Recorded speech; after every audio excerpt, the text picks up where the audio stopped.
આ વિશ્લેષણ પ્રકૃતિ અભ્યાસુ પ્રકાશચંદ્ર કે સોલંકી પ્રણયના ગુજરાતમાં જોવા મળતા તમામ 600થી વધુ પક્ષીઓનો વૈજ્ઞાનિક પરિચય આપતા 7 ખંડોમાં પથરાયેલા વિહંગ વિશ્વ ગુજરાતની પક્ષી સંપદા નામના મહાગ્રંથના મૂળ લેખના આધારે તૈયાર કરવામાં આવ્યું છે.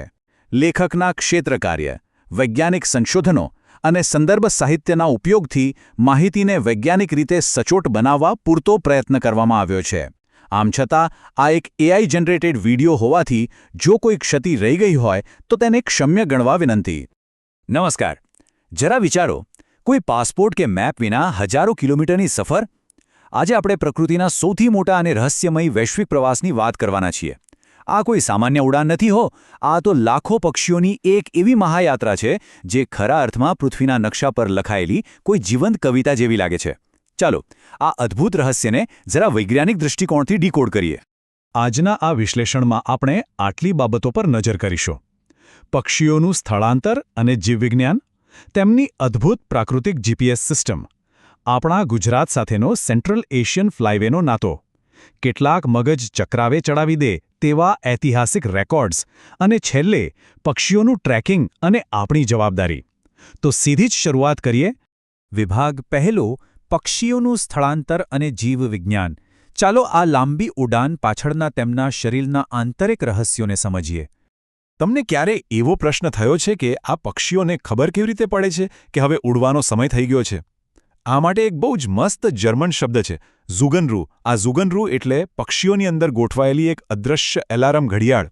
જેમ જેમ ઋતુ બદલાય અને દિવસ-રાતના સમયગાળામાં ફેરફાર થાય ને, એટલે પક્ષીઓની અંતઃસ્ત્રાવી ગ્રંથિઓ એકદમ સક્રિય થઈ જાય છે. બસ આ જ એમને અંદરથી સિગ્નલ આપે છે કે ભાઈ, શિયાળો આવે એ પહેલાં હવે ફટાફટ સલામત સ્થળે પહોંચવાનો સમય આવી ગયો છે. હવે આટલી લાંબી યાત્રા કરવી હોય એટલે ફૂલ ટેન્કી તો કરવી જ પડે ને. આ પ્રક્રિયાને કહેવાય હાઇપરફેજિયા. પક્ષીઓ આ સમયે સામાન્ય કરતાં અત્યંત વધુ માત્રામાં ખોરાક ખાઈને ચરબી જમા કરે છે, જે તેમની યાત્રા માટે ઇંધણનું કામ કરે છે.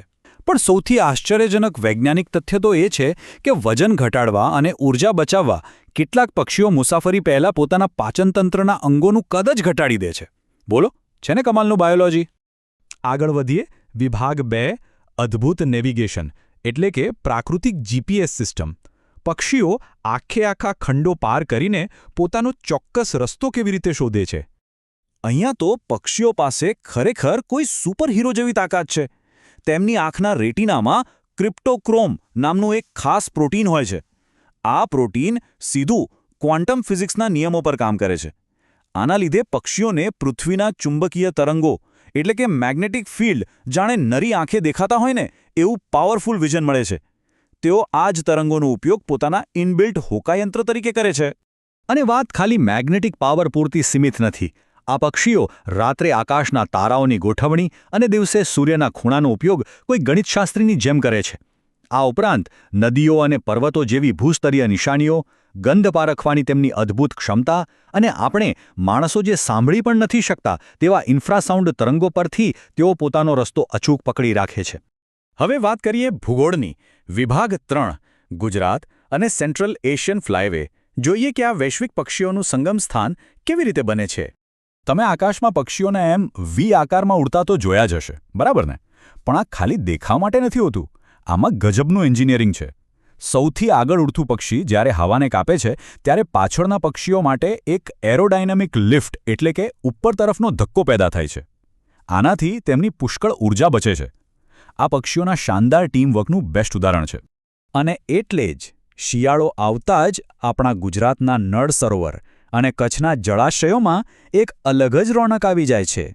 સાઇબેરિયાથી હિમાલય ઓળંગીને આવતા કુંજ અને કચ્છના રણમાં એશિયાનું સૌથી મોટું પ્રજનન કેન્દ્ર બનાવતા ફ્લેમિંગો સિટી બનાવતા સુરખાબ તો ગુજરાતની શાન છે. વળી પૂર્વ યુરોપથી આવતા વહિયા પક્ષીઓ જ્યારે સાંજે હજારોની સંખ્યામાં આકાશમાં આકાર બદલતા ઉડે, જેને આપણે મર્મરેશન કહીએ છીએ, વાહ, એ દ્રશ્ય ખરેખર જાદુઈ હોય છે. આગળનો વિભાગ ખરેખર રોમાંચક છે. વિભાગ 4, ઐતિહાસિક અને રોમાંચક રેકોર્ડ્સ. પક્ષીઓની સહનશક્તિ અને ઉડાનની ચરમસીમા વિશે જાણીએ. જરા આ આંકડો જુઓ, 13,560 કિલોમીટર. આ કોઈ વિમાનની વાત નથી થઈ રહી. આ પક્ષી જગતનો સૌથી લાંબી નોનસ્ટોપ ઉડાનનો વર્લ્ડ રેકોર્ડ છે.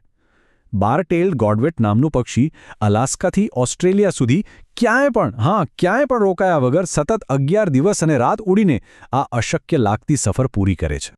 હવે તમને તરત સવાલ થશે કે ભાઈ આટલા દિવસ સળંગ ઉડે તો આ પક્ષીઓ ઊંઘતા ક્યારે હશે? તો સાંભળો, અહીંયા જ બાયોલોજીનો અસલી જાદુ છુપાયેલો છે. આ પક્ષીઓ ઉડતી વખતે પોતાના મગજના અડધા ભાગને સુવડાવી દે છે અને બાકીનો અડધો ભાગ જાગૃત રહીને નેવિગેશન ચાલુ રાખે છે. એટલે કે હવામાં ઉડતા ઉડતા જ ઊંઘી લેવાની આ એકદમ અનોખી સિસ્ટમ છે. છે ને ગજબ? અને રેકોર્ડ્સ તો હજુ પણ છે. માત્ર 1 સિક્કા જેટલું નાનકડું વજન ધરાવતું રૂબી થ્રોટેડ હમિંગબર્ડ આખો અખાત પાર કરી જાય છે. પેલા પટ્ટાદાર હંસની વાત કરું તો એ માઉન્ટ એવરેસ્ટ કરતાં પણ વધુ ઊંચાઈએ એટલે કે 29,000 ફૂટથી પણ ઉપર ઉડે છે.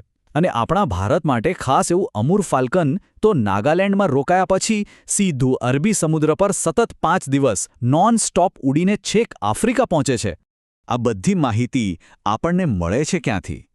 છેલ્લો વિભાગ 5 ટ્રેકિંગ અને આપણી જવાબદારી. વિજ્ઞાન, પક્ષીઓનું અસ્તિત્વ અને તેમનું સંરક્ષણ. આટલો બધો ડેટા વૈજ્ઞાનિકો કેવી રીતે ભેગો કરે છે? શરૂઆતમાં પક્ષીઓના પગમાં માત્ર એલ્યુમિનિયમની રિંગ પહેરાવવામાં આવતી. આપણી બોમ્બે નેચરલ હિસ્ટ્રી સોસાયટી એટલે કે BNHS દ્વારા જ જામનગર અને કચ્છમાં આવા બહુ જ મહત્વના અભ્યાસો થયા છે. પણ હવે તો વિજ્ઞાન ઘણું સ્માર્ટ થઈ ગયું છે. પક્ષીઓની પીઠ પર અત્યંત હળવા GPS સેટેલાઇટ ટ્રાન્સમીટર બેકપેક લગાવવામાં આવે છે, જેનાથી આપણને પળે-પળનું ગ્લોબલ લોકેશન મળતું રહે છે.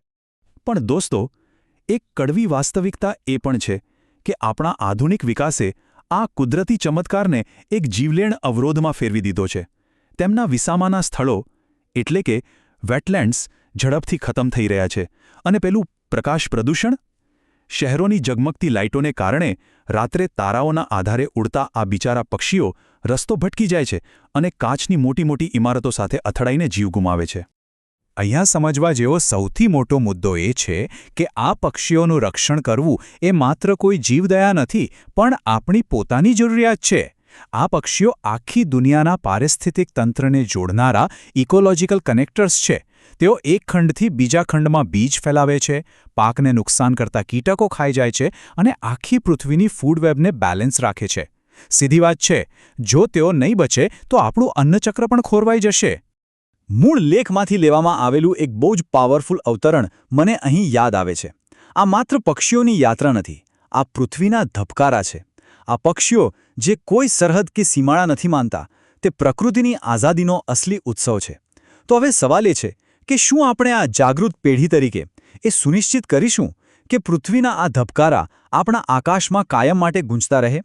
પ્રકૃતિના આ અદ્ભુત વિહંગ વિશ્વનું નિરીક્ષણ કરતા રહો. ફરી મળીશું.